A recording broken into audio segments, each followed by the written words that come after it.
byanga kabisa amafaranga ntayafise ubukene n'inzara biramutera asonzera hagati y'abana biwe bamaze akanya abana batangiye kurekura amaguru ngo bagorora amaguru nk'abagomba gupfa amanuka hamwe muri ya myaba arafuka barasenga Imana arasenga atewe Yesu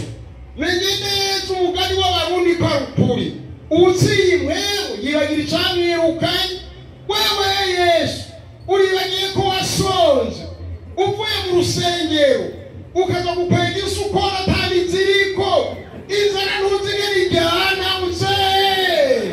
none bibereye kwa so wawe neza bakerubi n'abakerubo basarafi n'abasarafi nanjye napfuye n'inzara uhabwa icyubahiro ndasubiye mu rugo ubupfa sinamuhamba ndaba hagati muri bo kandi ndakomeza kukuririmbira atayumva ijwi ngo ririmba yari umuntu w'impwemu yarazi gutandukanya ubuhanuzi ahangana n'iryo jwi aravuga ati sindirimba kuko umuririmbyi yari uw'impwemu yabyemerewe neza mu bugingo niho ndirimba niyo ngowe ndasenga gusa avuge mutemera abandi batazi gutandukanya ubuhanuzi akubwira aheze kuvuga ibyahangwane hariho umudini mwaho bwuzuye mu kanyosha ngwemwe ngo arashikira ngo Imana ishimwe ngwemwe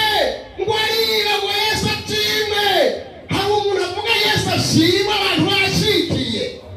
hari umuntu avuga Yesu ashimwe avuze ijambo ribi batamenya gutandukanya ubuhanuzi batazi aho bashima Imana aho bavuga ati Imana idufashe uyu mugabo yari uw'impwemu aravuga ati sindirimba wewe uri umusozi uri kurakirya ntikwiye kurya jewe ndadunze upfa sinamuhamba byazwe riragaruka ngo duga ntuzosubira gusonza atarakomeza avayo nk'urose umugabo ayo majwi abiri yayumvise yamukarika araduga n'intege atazafise ngo agere mu rugo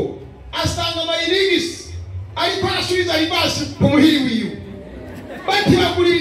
ibiraya bya Ruhengeri hariya bakoragura imifuko y'ibiraya irigisi igahagurukira mu byaka n'ikigere izindi irigisi ziriko zirazururutsa ibitoki bya Buganda bagatubagurira muhira ijya ziruzura imodoka ikomeye ibintu igakigenda ati na bugingo byajwi duga ntuzosubira gusonza nta nzara nkirara amena Imana ikemuye ikibazo ntikizogaruka kiraba ni kuri karte ukazobana n'ikindi kubera gusukira imwisi hazi ibindi Yesu nashimwe natwe ubwacu uworaba ngaho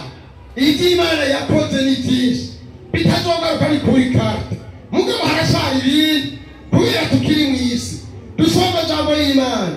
neye korasi ivuga ngo uwo wahaye ijambo Mana we turabaye amajambo y'Imana yanditswe mu gitabo ca Yosuwa cya umurongo wa mbere uwo wahaye ijambo Mana we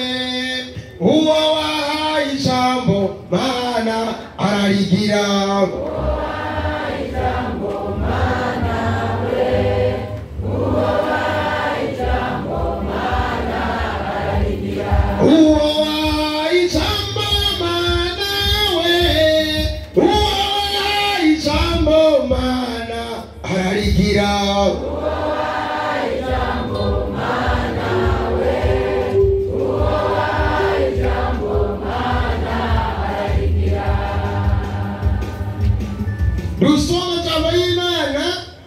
dusoma menshi dusobanure make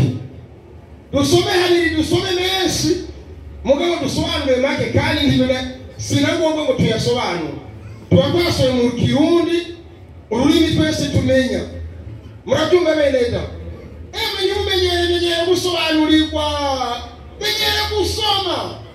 none ni wabahantu utarongo gusobanurira wasomye ntuzoburiye none menyere gusoma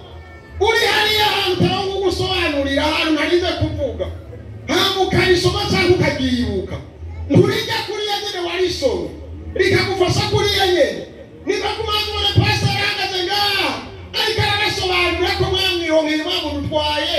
sicyo gituma mucamwe n'uhageze no gusoma mwisomera buhoro buhoro ntimusome abandi nta n'ibitabo mufise ngo pasiteri aza gusiguraga ariko hari umunsi bizosaba ngo usome. Yesu ashimwe. Patiri ndamwemera asoma wenyine. Iyo ni hari umutumba n'amarira y'abapatiri ibyo turayivugana ibyabo n'ibyanje barabimenya. Nkababwira ati ibyanyu ndabizi jewe natanguriye ngaha murazi ko ibyanyu ndabizi sawa. Nyine arangize gusoma acavuga ibyo ni ijambo ry'Imana baramurondera kibiri akubita akadoga agaca yigira ariko mwenge mugumanga